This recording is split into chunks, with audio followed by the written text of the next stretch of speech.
की थी 15 साल पहले नियर अबाउट, हाँ 15 14 13 से 15 साल हो गए।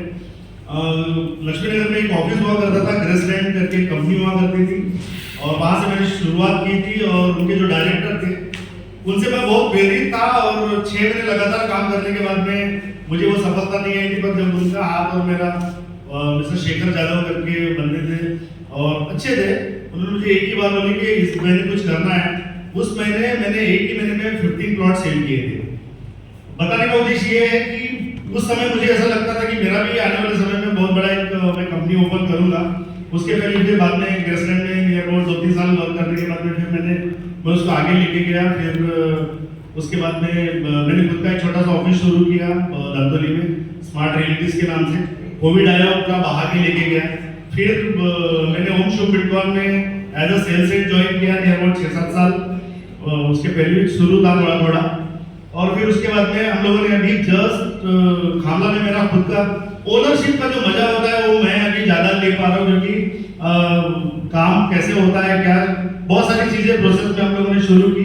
तो श्री मंगलमूर्ति बिल्डकॉन के नाम से मेरा खुद का ऑफिस एज अ डायरेक्टर मैं वहाँ पे अभी हूँ, और खामला में हम लोग शुरू कर रहे हैं। और 20 तारीख को इनॉग्रेशन है, सभी लोग वहाँ पे 1 बजे का इनॉग्रेशन टाइम हम लोगों ने रखा हुआ है, आपका वेलकम है। हम लोगों ने कुछ लेआउट्स का काम शुरू किया है, और अभी लेआउट्स में अगर आप देख रहे होंगे, यहाँ पे भी देख रहे होंगे, आप वहाँ पे भी देख रहे होंगे, श्री मंगलमूर्ति बिल्डकॉन के नाम से उसमें लिखा हुआ है कि क्या आप नागपुर में प्लॉट्स और फ्लैट्स खरीदना चाहते हैं क्या? नागपुर में प्लॉट्स और फ्लैट्स खरीदना चाहते हैं क्या? हम लोग सिर्फ एनएमआरडीए सैंक्शन लेआउट्स अभी हम लोग सेल करते हैं। पहले एनएटीपी था, नॉन एग्रीकल्चर और टाउन प्लानिंग का सब प्लानिंग था।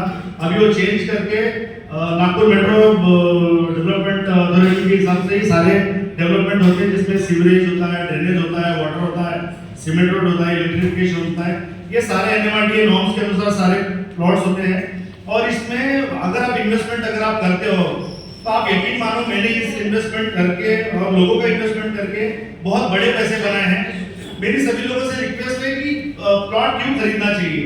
मैं दुनिया का एकमात्र ऐसा प्रोडक्ट बेचता हूं जिसका मैन्युफैक्चरिंग ना हो सकता है ना कोई कर सकता है, और जिसका मैन्युफैक्चरिंग नहीं होता वो उसका ग्रोथ कंटिन्यू ज्यादा होता रहता है, क्योंकि डिमांड जाती है।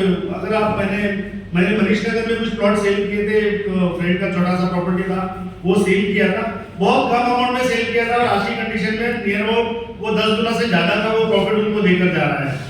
प्लॉट एक ऐसा चीज है जो आप अगर आपके इन्वेस्टमेंट पॉइंट ऑफ व्यू भी अगर आप सोचते हैं, और आज अगर आप उस प्रॉपर्टी को अगर लेते हैं, तो आने वाले समय के बड़े से बड़े काम अगर आप करना चाहते हैं तो उस छोटी सी प्रॉपर्टी के भरोसे कर सकते हैं। मेरा एक सर्वे मैंने हम लोगों ने लास्ट टाइम एक सर्वे किया था। सर्वे में मैंने देखा कि हर साल नियर अबाउट बाहर से अगर हम देखेंगे, मैं तो नागपुर में काम करता हूँ, पूरे महाराष्ट्र में काम करता हूँ, पूरे इंडिया लेवल पे काम करता हूँ, और हमारे पास में बाहर से भी क्लाइंट्स हैं, जैसे दुबई से, सिंगापुर से, मलेशिया से है, कतार से है। तो बाहर से भी जो क्लाइंट है उन लोगों का जो रुझान है वो बहुत अच्छा रुझान है, क्योंकि उनको पता है कि इन्वेस्टमेंट क्या वो होती है, इन्वेस्टमेंट करने से क्या फायदे होते हैं। जिन्होंने वो भले ही दुबई में रहते हैं या बॉम्बे में रहते हैं, पर वहाँ पे जो 5 साल पहले, 2 साल पहले, 8 साल पहले, 20 साल पहले नागपुर में अगर कोई उन्होंने इन्वेस्टमेंट की है, तो उनकी इन्वेस्टमेंट बहुत ज्यादा गुना बढ़ गई है। ये उनको नजर में आया, वो आज उस इन्वेस्टमेंट से बहुत ज्यादा ग्रो कर रहे हैं। हम लोगों की अगर लोकेशन वाइज अगर देखेंगे तो मनीष नगर एरिया है, बेलतरोड़ी है, मनीष नगर, बेलतरोड़ी, खरसोली बोले तो पीपलापाटा से 3 किलोमीटर नियर डिस्टेंस पे हम लोग लोकेशन, जैसे ये वाला लोकेशन है एनएमआरडीए सेंटर का, ये जो लोकेशन है ये खरसोली वाला। मैं आपको राइटिंग में तो ये दावा नहीं कर सकता, पर अगर विश्वास रखेंगे तो 4 साल 5 साल में डबल की प्रॉपर्टी हो सकती है। दूसरी महत्वपूर्ण बात, अभी की जो प्रॉपर्टी जो हो रही है, इसमें state bank of India, Punjab national bank, bank of Baroda, सारी जो गवर्नमेंट और नेशनलाइज बैंक है, ये सारी के सारी बैंक लोन देने के लिए रेडी है। मान लो अगर आपने 10 लाख रुपए का अगर कोई प्लॉट अगर आज इन्वेस्टमेंट करते हैं, 10 लाख रुपए का इन्वेस्टमेंट करते हैं, तो आपको जेब से मात्र 2 लाख रुपए देने होते हैं, बाकी के 8 लाख रुपए आपको बैंक देने के लिए रेडी है।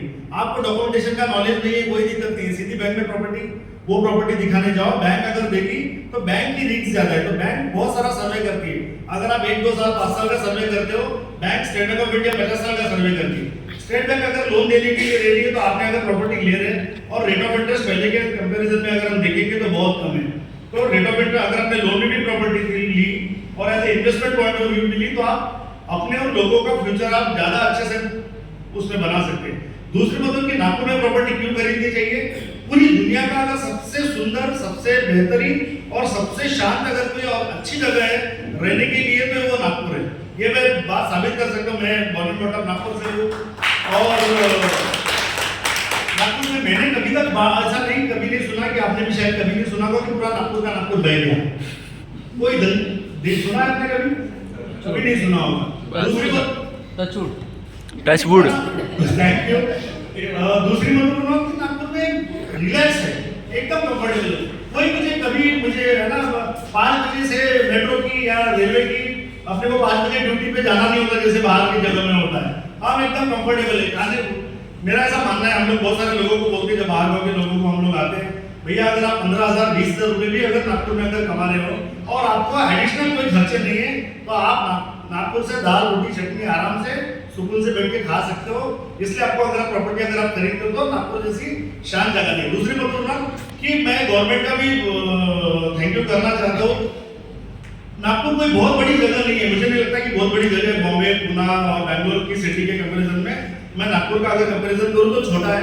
पर G20 आपने देखा होगा जब G20 का ये हुआ तो मैं चाहता हूँ कि एक बार यहाँ की गवर्नमेंट के लिए, बीजेपी के लिए, इसलिए कि उन्होंने वो विजन देखा और जो डेवलपमेंट मैंने लगभग पिछले साल में पिछले बैक में नहीं देखा, वो सारे डेवलपमेंट अभी G20 के कारण जो डेवलपमेंट हो रहे हैं।